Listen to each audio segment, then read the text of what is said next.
What is going on, my dudes and dudettes? Showing you this nice serpentarium. I'm chilling with my little spotted girl right now. What a gorgeous little snake, right? I mean, I love her to bits, as you guys know. She's growing on really well as well, guys. She's on large mice every other week now. She's just over 2 years, or perhaps even closer to 3 years at this point. But yeah, really nice snake. She's got some girth coming to her now. So, today we're going to have a little chat about should you need a DWA license to keep giant snakes. Now, this was actually requested by someone in the comments a few weeks ago. I've only now got a chance to make this video. It's a topic that I think is really interesting myself. I would like to give my 2 cents on it and stuff like that. Before we get into any of that, guys, thank you for coming here to spend some time with me today. Coming to see my snakes and listen to me ramble on about nonsense. I really do appreciate it. If you are new around here, make sure you do subscribe and smash the notification bell. And if you want to say something in the comments, you carry on. I will reply to you. Right, so let's get into it. So, should you need a DWA license for snakes? Now, first of all, a DWA license, guys, if you're from outside the UK, or even if you're inside the UK, you might not know.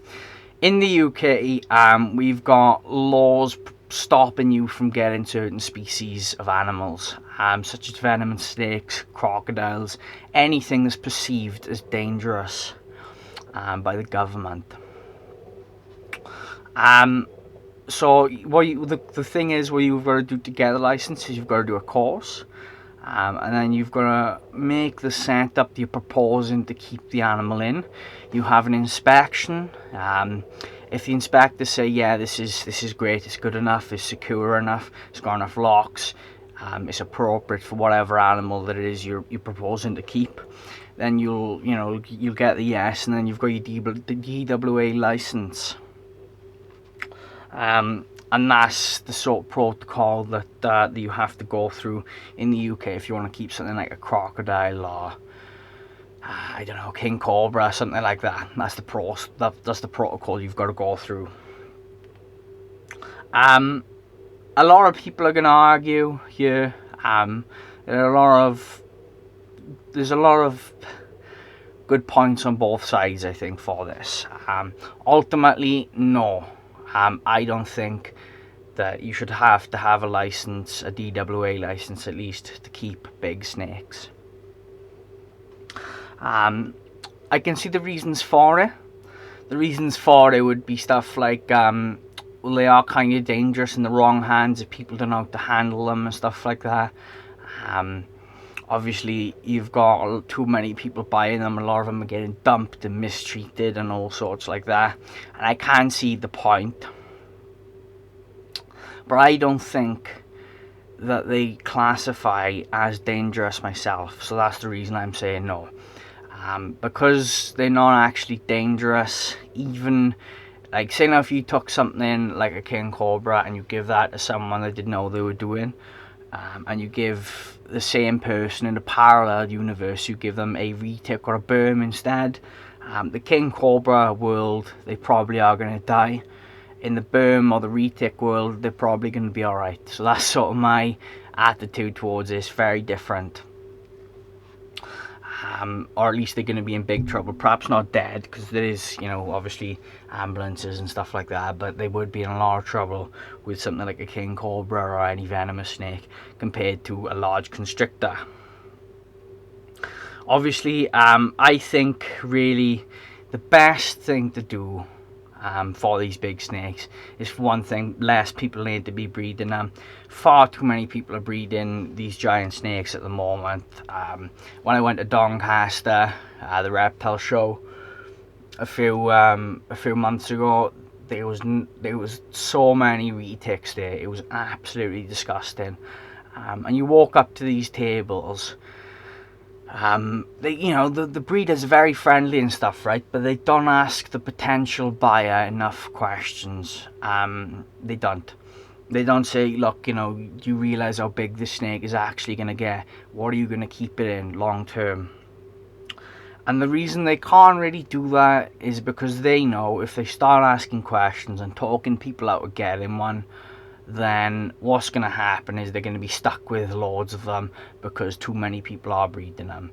And if you know that to be the case, then you shouldn't breed them for yourself then, should you? I understand you know, you really like the species and stuff. Well, just keep them as pets, yeah? You don't need to breed them if there are too many of them and very few people can actually keep them properly. I love the Burms. I love the retics. But I'm realistic. I can't keep a Burm or a retic at the moment. If I were to keep one, I'd probably have to rehome a lot of my other snakes to have a bigger Vivian. So, and that's not going to happen. So, you know, I'm waiting until I do have the space to get a Burm. But a lot of people don't realise how big they get.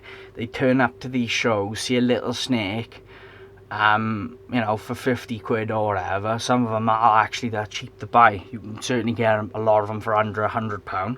So they see a little cheap snake and they think, oh well, it can't get big because it's cheap. That's actually what people think. They think cheaper snakes stay small and then more expensive ones get bigger. That's genuinely what they think.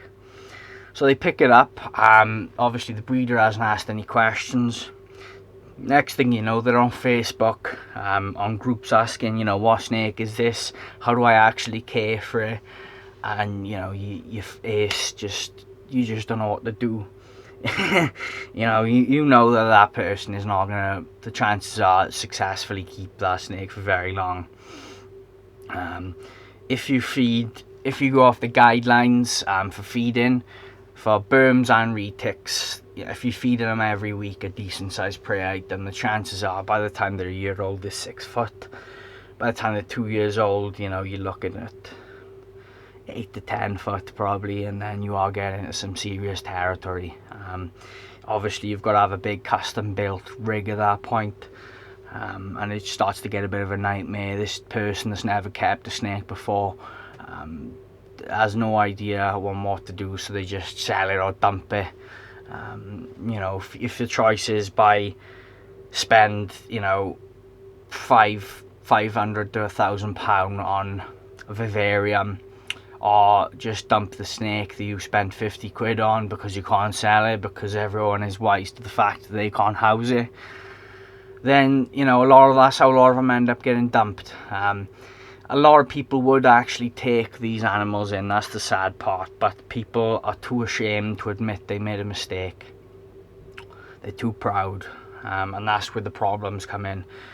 I love the animals, I love the big snakes, I really do, but I just wish people would be more responsible with them. So that'll be it for today, guys. Thank you for tuning in and coming to see this little spotted python girl.